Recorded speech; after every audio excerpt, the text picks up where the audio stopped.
Hey, real quick, before we dive into today's episode, if you've been feeling like your brand needs a little love, but you're not quite sure where to start, I have just the tool you need. The Standout Brand Audit Bot is an AI-powered guided audit that shows you exactly what's working, what's not, and how to strengthen your brand using my proven Standout brand system. In 10 minutes or less, you'll walk away with clear next steps to move your brand forward with purpose. It's completely free. Just head to the show notes to grab the link and get started.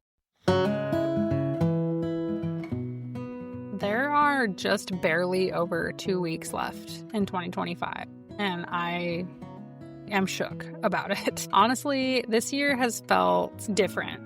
Not bad, just different than the last several years. It wasn't really one of those years for me that felt like super productive or financially record-breaking. It felt slower and quieter and in some ways a little more uncomfortable. But in a lot of ways, I think it was exactly what I needed, which is kind of what I want to talk about today. We are taking the next 2 weeks as a little hiatus from the podcast while I enjoy some time with my family and take a little reset before the new year. But today, I want to reflect a little bit about what this year has really looked like for me, what I've learned from it, and what I'm really excited about heading into 2026. This is not going to be a super structured 5 things I learned in 2025 year in review type episode, but I just want to have a chat because I know that for a lot of us, 2025 has been a lot. And if you're ending this year feeling tired, grateful, hopeful, or anything in between, you are in good company.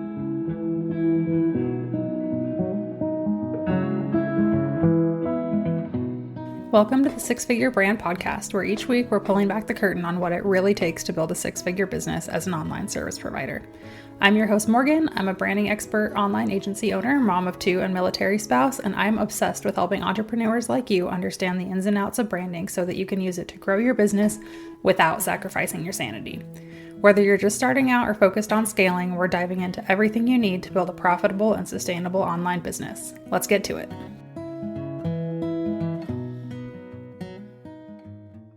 This last year has felt slow for me. Not necessarily in a bad way, or at least now I'm able to view it as not in a bad way, but it wasn't like I'm working so hard and nothing's working kind of a way. It was more of a my life is really, really full and I'm just learning to be okay with slower seasons in business and flexing and letting the ebbs and flows happen. I started this year on maternity leave. So I had my son in November 2024. I was on maternity leave November, December, January, and most of February.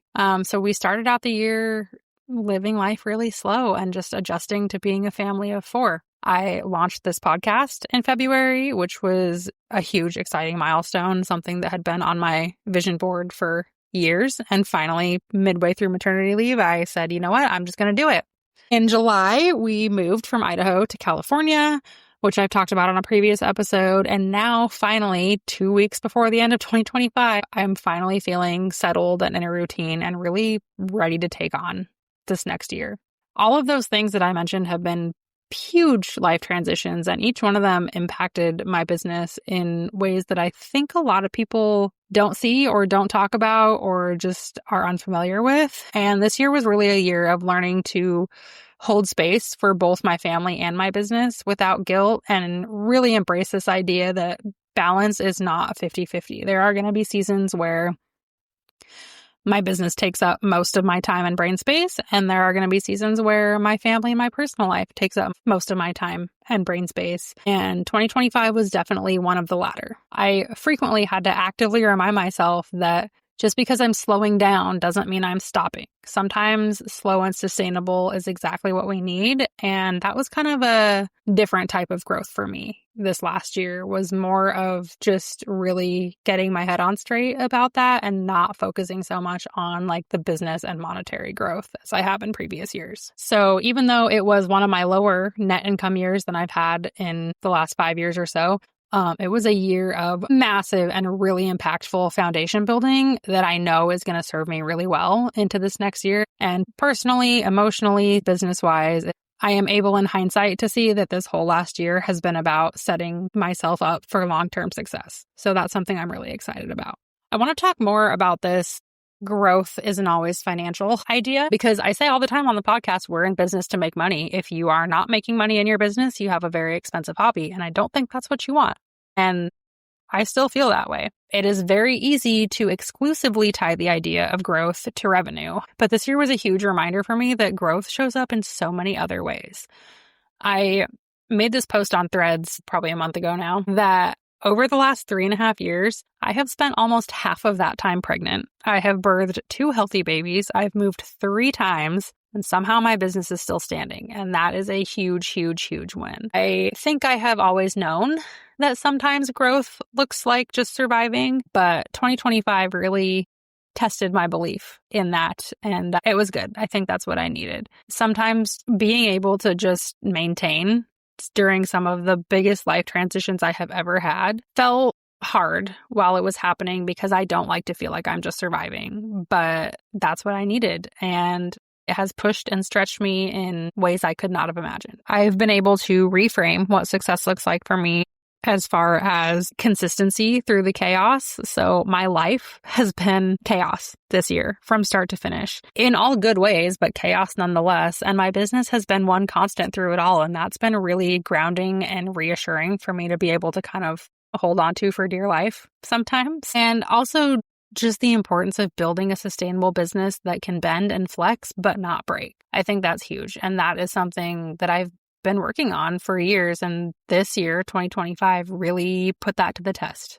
And then lastly, which is part of bending but not breaking, just the effort that I've put into developing processes and offers and systems and a team that finally feels really solid and timeless, and that I am really excited about moving forward with. So if any of that resonated with you, I think the takeaway here is that you can still be growing even if your numbers don't show that you're growing. Not all of your growth in business or in life is going to show up on a spreadsheet, and it is really important to acknowledge the non-tangible things. Another big lesson that I thought I had learned, but apparently I needed to learn again in 2025 was about consistency. Consistency always matters. And today, right now, the last 2 months of this year, I am really seeing that play out. November and December have been significantly slower in my business than I would like, and also than previous Novembers and Decembers. And I know that it's because 6 months ago in the summer, when I was just coming back from having a baby, I was getting used to being a mom of 2. I was getting ready to move. I was spread too thin to show up consistently in my marketing, and my sales cycle with my clients is longer. So the marketing that I was doing 6 months ago, or in this case not doing, is impacting the amount of clients that I'm booking right now. And since I didn't do any marketing, I'm not booking as many clients as I would like. I know from experience why that's happening, so I can trust that if I just get consistent and put in the work now, that in a few months things will be fine and it's not a big deal. But years ago, that would have really, really rattled me. And that leg, I think, is something that a lot of business owners experience on and off, but we very rarely connect the dots and look back at, okay, things are slow now. What was I doing 3 to 6 months ago that maybe could have caused this? So marketing is kind of like a garden in that way. You have to plant the seeds and water them even when you're busy. Otherwise, in 6 months, when it's time for you to harvest your fruit, you're not going to have any, and it's going to be a big bummer. So going into 2026, a big goal for me is to get ahead on marketing, batch content, plan my visibility opportunities, and kind of know how things are going to look and what my plan is, rather than just flying by the seat of my pants, so that I can stay consistent even during those full, busy, chaotic seasons of life. Personal, family life-wise, we should not be moving or having any more children in 2026, so hopefully that will make a lot of that stuff easier. But I have never been a bigger fan of batching my content, especially when it comes to like podcasting, for example, as I am now. So if you are in a slow season right now, it's okay. You're not behind. You are probably just reaping the benefits or lack thereof of a stressful, busier, more chaotic season that you were in a few months ago. But instead of dwelling on that, start planting those marketing seeds now so that 6 months from now, it's not a problem, and maybe it will never be a problem again. Another big lesson for me in 2025 has been just to recognize what season of life I'm in and do everything I can to avoid that comparison trap, which is obviously easier said than done.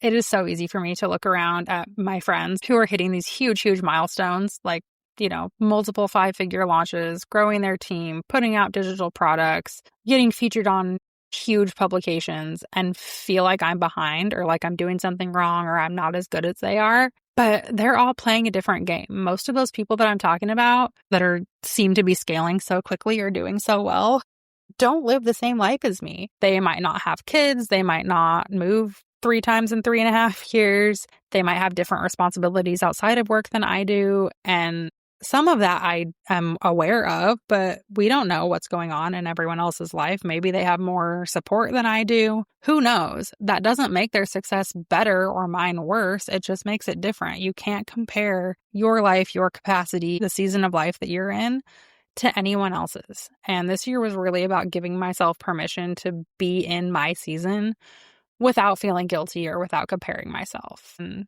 let me tell you, I did still feel guilty and I did still compare myself. But now that we've made it to the end of 2025, I'm getting a lot better about that and it feels good.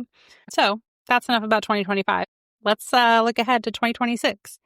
I am going into 2026 with so much optimism and excitement and openness. And maybe the calendar is going to turn to January 1st and I'm going to fall flat on my face. We'll see. I don't think so. I hope not. But I've spent years building and refining and restructuring and just tweaking my business to get to like where I have wanted and imagined that it would be. And I feel like I'm there. I feel like all the pieces are finally in place and I don't need to be building the thing anymore or discovering what I want that to be. Now I just get to take what I've built and run with it. And I am so proud and excited of the clarity that I have found over this last year, but even the last few years around my process, my offers, and especially my strategy first approach and really owning that space. So goals wise, I don't love setting like super concrete goals, which is maybe the wrong way to do things. I don't know. We'll see. But loosely, my goals are to grow my podcast. I have really loved creating the show. I want to continue growing as audience so I can impact as many people as possible. I've got a few really cool ideas up my sleeve for just some like different styles of episodes that I'm going to try out doing. So that's exciting for me. A big investment that I want to make into my business is in SEO, which I'm sure you're thinking, why haven't you done that already? I have DIY'd a lot of my SEO. I know a fair bit about it just due to being a web designer for the last decade. But I'm really excited to pay somebody to do it for me and do it better than I can do it. So more to come on what that process looks like and the impact that it makes on my business and like evergreen marketing and visibility and all of that stuff. I am also really excited to explore how I can incorporate AI into my business in the way of freebies and digital products. I have mentioned that the 5-minute brand audit is going away at the end of this year, and it's going to get replaced by something really fun and really cool with the help of ChatGPT. So stay tuned for more details on that. I am also looking forward to growing the 6-Figure Brand Society, not necessarily expanding what's included or what it does, but hopefully just getting some more members in there, continuing to support some more people inside it. We've done some cool stuff inside the 6-Figure Brand Society this year with clients. I've had the one story that comes to mind is a client who literally started this year with basically no business. And by the end of the year, we were helping her create materials and like tablecloths and pop-up banners and swag and business cards and all sorts of things to go to a huge event for her business, which is not something she would have ever had on her radar at the beginning of the year. And getting to see her through all of that was so cool. So I want to do more of that for sure. And then just supporting my clients. I'm so excited to do as many strategy sessions as I can and help as many people bring their brand into alignment and figure out what that next best step for them is. More specifically, too, this is my only numbers-based goal that you're going to get from me. I would love to book 4 Ultimate Brand Experience clients in 2026. If you don't know, our Ultimate Brand Experience is our everything and the kitchen sink, fully comprehensive, immersive brand experience. So it's strategy, design, website, copy, SEO, photography, visioning, social media, on and on and on and on. There will be a link to the details in the show notes. But those are such fun, super high touch, high support projects that when I tell you we can change the trajectory of your business with an Ultimate Brand Experience, I mean it. So I would love to book 4 clients for that and really see what kind of an impact we can make. And mindset wise for the year, I just really want to focus on consistency, clarity, intentional growth. I've talked in previous episodes about playing the long game and slow growth, and that is still very much where my head is at, but I'm ready to kind of get back to it and do the thing and like focus more intentionally on growing my business. And of course, approaching all of this from a place of abundance and joy and calm and excitement, not urgency or desperation. So 2025 was kind of my year of building, I guess you would say, and also definitely a little bit of surviving. 2026 is my year of applying and growing and doing. And I'm excited for that. So I said this in the beginning, but 2025 has been a lot for me and probably for you too. And it's okay if this year didn't look the way you wanted it to or the way you expected it to. You made it through. We're here, and that counts. So staying in the game, showing up through the ebbs and flows is success also. And if you are still standing at the end of this year, then you're winning and you're doing great. I want to also thank you so much for being here, for tuning into the podcast, for supporting my work, for playing any small role in my journey this year. Starting this podcast specifically has been a huge labor of love and leap of faith, and I wasn't sure how it was going to go. And I'm excited to see how it evolves next year. And I really, truly appreciate every single download that we get. That's all I've got for you. We're taking 2 weeks off. We'll be back the first week of January with a really exciting episode. And I can't wait to kick off the year strong. I would love for you to share your biggest win or lesson from 2025 with me. DM it to me on Instagram and let me celebrate you and share it with my audience as well. I think it's so important to celebrate how far we've come and to also get excited for what 2026 has in store. I think it's going to be a good one. So here's to a new year full of aligned growth, fresh ideas, and brands that keep getting better with time. Thanks for tuning in to the Six Figure Brand Podcast. If you enjoyed today's episode, please be sure to rate the show and leave a review on whatever app you're listening on. And as a thank you, I'll send you coffee on me. Yes, I'm serious. As a smaller show for now, you taking the time to do this makes a huge impact on how we can reach more people and how I can continue to create this content for free. When you take a screenshot of your review, follow and tag me on Instagram at @SpectandCo. I'll send you a $5 Starbucks gift card.